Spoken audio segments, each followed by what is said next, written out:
Hi hello welcome to my channel. ಇವತ್ತು ನಾವು ಮೊಳಕೆ ಕಟ್ಟಿರುವಂಥ ಮಡಿಕೆ ಕಾಳಿನ ಸಾಂಬಾರನ್ನು ಮಾಡೋದು ಹೇಗೆ ಅಂತ ತಿಳ್ಕೊಳ್ಳೋಣ ಬನ್ನಿ. ಒಂದು ಪ್ಯಾನ್ ಆಗಿರಲಿ, ಒಂದು 3-4 ಬ್ಯಾಡಗಿ ಮೆಣಸಿನ್ಕಾಯಿ ಹಾಗೂ ಒಂದು ಈರುಳ್ಳಿ ಹಾಕಿ ಫ್ರೈ ಮಾಡ್ಕೊಳ್ಳಿ. ಸ್ವಲ್ಪ ಎಣ್ಣೆ ಹಾಕ್ಕೊಂಡು ಫ್ರೈ ಮಾಡ್ಕೊಳ್ಳಿ. ಸ್ವಲ್ಪ ಕೆಂಪು ಬಣ್ಣಕ್ಕೆ ಬರೋ ಅದಕ್ಕೆ ಇದನ್ನ ಫ್ರೈ ಮಾಡ್ಕೊಳ್ಬೇಕು. ನಂತರ ಇದಕ್ಕೆ ಒಂದು ಟೊಮೆಟೊ ಹಾಕ್ಕೊಳ್ಳಿ.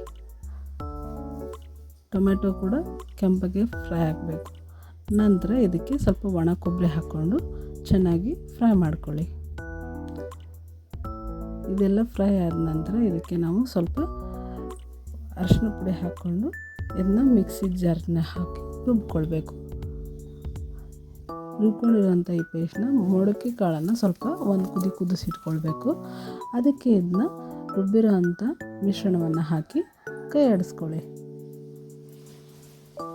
ದಿನ ಬೇಳೆ ಸಾರು, ಟೊಮೆಟೊ ಸಾರು, ಆ ಸಾರು ಈ ಸಾರು ಟ್ರೈ ಮಾಡಿರ್ತೀರಲ್ವ.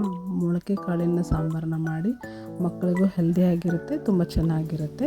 ಇದಕ್ಕೆ ಮತ್ತೆ ನೀರು ಎಷ್ಟು ಬೇಕೋ ಅಷ್ಟು ಸಾಂಬಾರು ಹದಕ್ಕೆ ನಾವು ಸ್ವಲ್ಪ ನೀರನ್ನು ಮತ್ತೆ ಹಾಕ್ಕೊಳ್ಬೇಕಾಗತ್ತೆ. ನಂತರ ಇದಕ್ಕೆ ಸ್ವಲ್ಪ ಉಪ್ಪು ಹಾಕ್ಕೊಂಡು ನಂತರ ಪ್ಯಾನ್ ತಗೊಂಡು ಆ ಪ್ಯಾನ್ಗೆ ಸಾಸಿವೆ, ಜೀರಿಗೆ ಹಾಕಿ ಸ್ವಲ್ಪ ಇಂಗು ಕೂಡ ಹಾಕ್ಕೊಳ್ಬೇಕು. ಹಿಂಗೆ ಹಾಕ್ಕೊಂಡು ಗ್ಯಾಸ್ನ ಆಫ್ ಮಾಡ್ಕೊಳ್ಬೇಕು.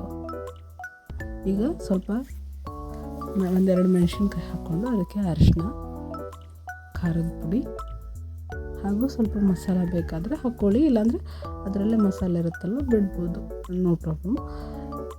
ಈಗ ಒಗ್ಗರಣೆನ ಈ ಮಡಿಕೆ ಕಾಳಿನ ಮಿಶ್ರಣಕ್ಕೆ ಆ ಒಗ್ಗರಣೆ ಹಾಕಿದರೆ ಸಾಂಬಾರು ರೆಡಿ ಆಗುತ್ತೆ.